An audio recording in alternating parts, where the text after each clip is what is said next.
En ne forçant plus les relations, j'ai appris que la solitude n'est pas un vide, mais un espace sacré où se forme. Le stoïcisme m'a aidé à comprendre que si l'on se condamne à un état de tension permanente, on s'oppose au changement.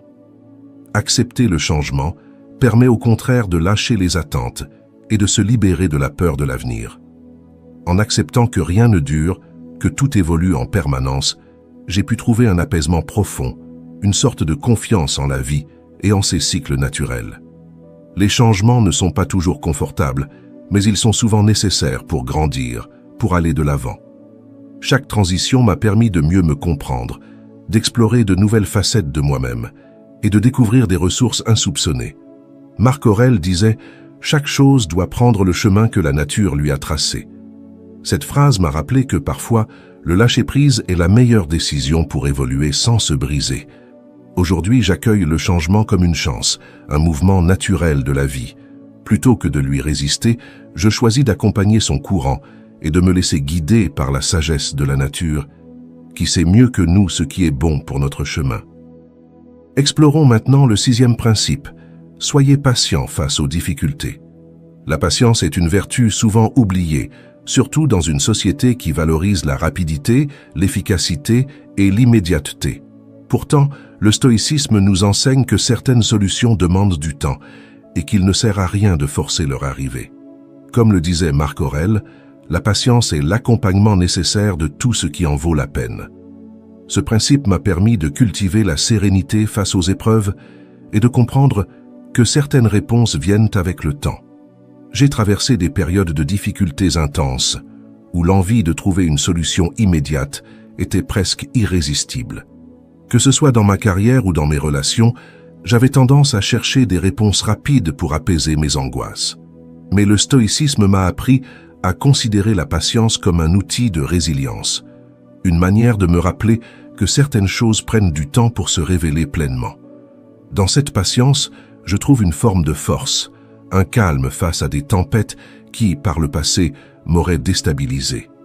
En acceptant que les difficultés fassent partie du voyage, j'ai découvert que chaque épreuve, chaque moment d'incertitude m'apporte un apprentissage que je n'aurais jamais acquis autrement. Ce ralentissement me permet d'observer la situation avec lucidité, sans me précipiter vers des solutions qui pourraient s'avérer inefficaces. La patience n'est pas une passivité, mais une maîtrise de soi, qui nous rappelle que la précipitation peut nous faire manquer des éléments précieux. Épictète disait « Celui qui est patient n'a besoin de rien car il attend la sagesse du temps ».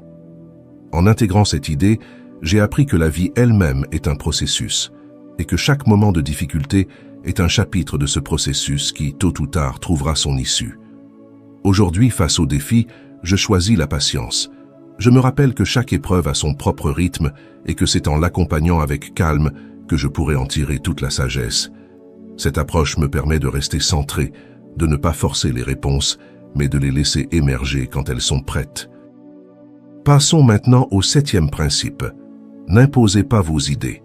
J'ai souvent voulu convaincre les autres, défendre mes idées avec une intensité qui frisait parfois l'acharnement.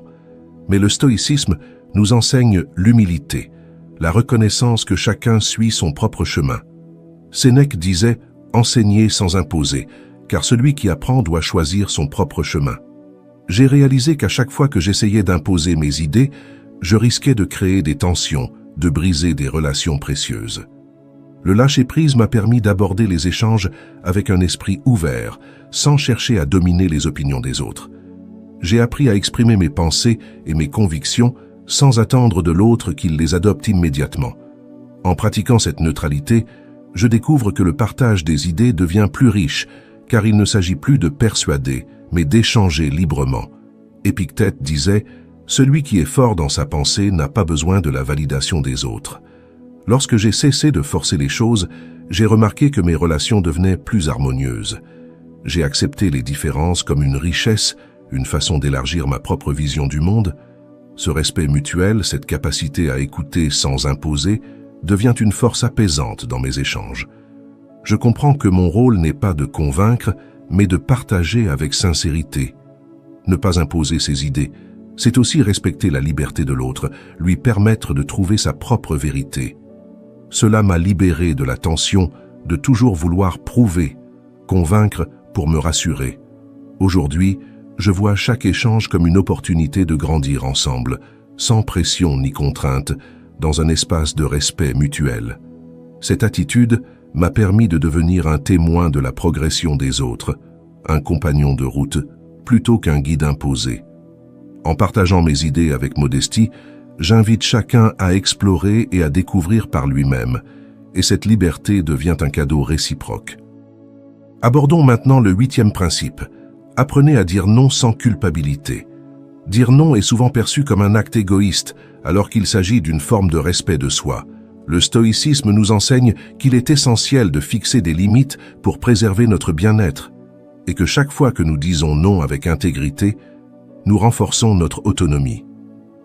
Épictète a dit « Celui qui sait dire non est libéré de tout besoin d'approbation ». En apprenant à dire non, je redécouvre une liberté que j'avais longtemps ignorée.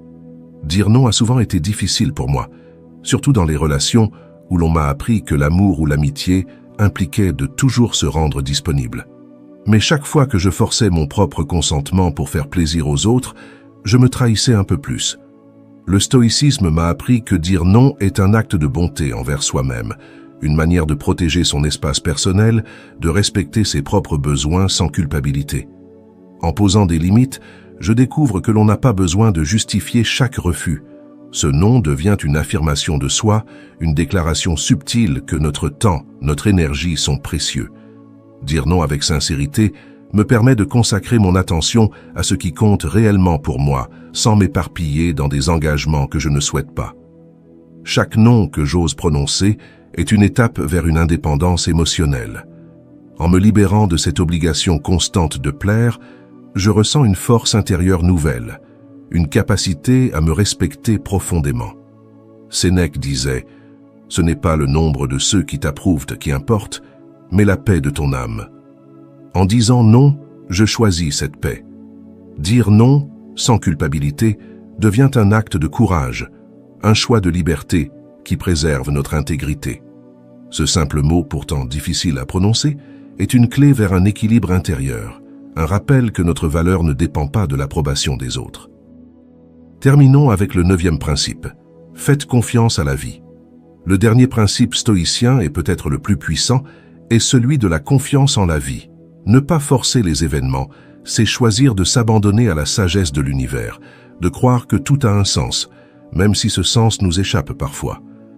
Marc Aurèle disait « Fais confiance à ce que la nature a prévu, car elle sait mieux que toi ce qui est bon. » Cette citation m'a appris que la sérénité ultime réside dans cette acceptation confiante de la vie. Dans les moments de doute, lorsque j'étais tenté de tout contrôler, cette idée m'a rappelé que la vie, elle aussi, a des projets pour nous. En acceptant de ne pas forcer les choses, j'ai découvert une profonde liberté, une capacité à avancer avec légèreté en me laissant guider par la vie. Cette confiance m'a permis de me libérer de mes peurs et de mes angoisses, me rappelant que, même dans l'incertitude, il y a une sagesse plus grande que nous. Cette foi en la vie m'a ouvert de nouveaux horizons et des opportunités inattendues que je n'aurais jamais découvertes si j'avais essayé de tout maîtriser. En suivant le courant, en acceptant chaque tournant, chaque détour, je me sens soutenu par une force bienveillante qui semble toujours savoir où me conduire. Cette confiance est devenue mon ancre, ma paix intérieure, un guide invisible mais précieux. Chaque jour, je choisis de faire confiance à ce que la vie m'apporte, de croire que chaque événement, chaque rencontre est une pierre sur mon chemin d'évolution. En lâchant prise, je me libère du besoin de comprendre ou de contrôler chaque instant, et je découvre une forme de sérénité profonde qui ne se force jamais. Finalement, faire confiance à la vie, c'est faire confiance à soi-même, à sa capacité à traverser chaque épreuve avec sagesse et courage. Cette confiance est la plus belle des libertés, un choix de paix que rien ni personne ne peut ébranler. En arrivant au terme de cette vidéo, j'espère que vous ressentez déjà cette tranquillité qui naît de l'acceptation. Ce parcours stoïcien, loin de prôner l'inaction, nous montre une voie puissante vers la paix, en nous apprenant à relâcher notre emprise sur ce qui ne dépend pas de nous. En cessant de tout forcer, vous n'abandonnez pas vos rêves ou vos objectifs, mais vous libérez votre esprit des chaînes invisibles du contrôle pour vivre chaque moment avec plus de présence, de liberté et de sagesse. En choisissant de ne plus forcer les relations, les résultats, les circonstances, vous laissez place à un flux naturel, où chaque instant devient une opportunité d'évolution personnelle. La beauté de cette philosophie est qu'elle ne vous promet pas une vie sans obstacles, mais elle vous offre la force de les traverser sans en être alourdi. Vous découvrirez que votre bonheur, votre paix intérieure, ne dépendent plus des événements, mais de votre capacité à lâcher prise et à faire confiance à la vie. Continuez à appliquer ces principes au quotidien et observez comment la pression et la tension se dissipent progressivement. Si vous intégrez ces leçons en profondeur, elles peuvent transformer votre relation avec vous-même, avec les autres et avec la vie. Elles vous permettent de trouver un refuge intérieur, un espace de sérénité que personne ne peut vous enlever, où vous vous sentez pleinement en harmonie avec le monde. Alors, pour continuer sur cette voie, abonnez-vous pour découvrir d'autres enseignements stoïciens, laissez un like pour soutenir ce voyage vers la paix intérieure et partagez cette vidéo avec ceux que vous aimez. Peut-être les aiderez-vous aussi à se libérer de cette quête de contrôle et ensemble, nous construirons une communauté de sérénité et de force, unie dans la quête d'une vie où rien n'est forcé.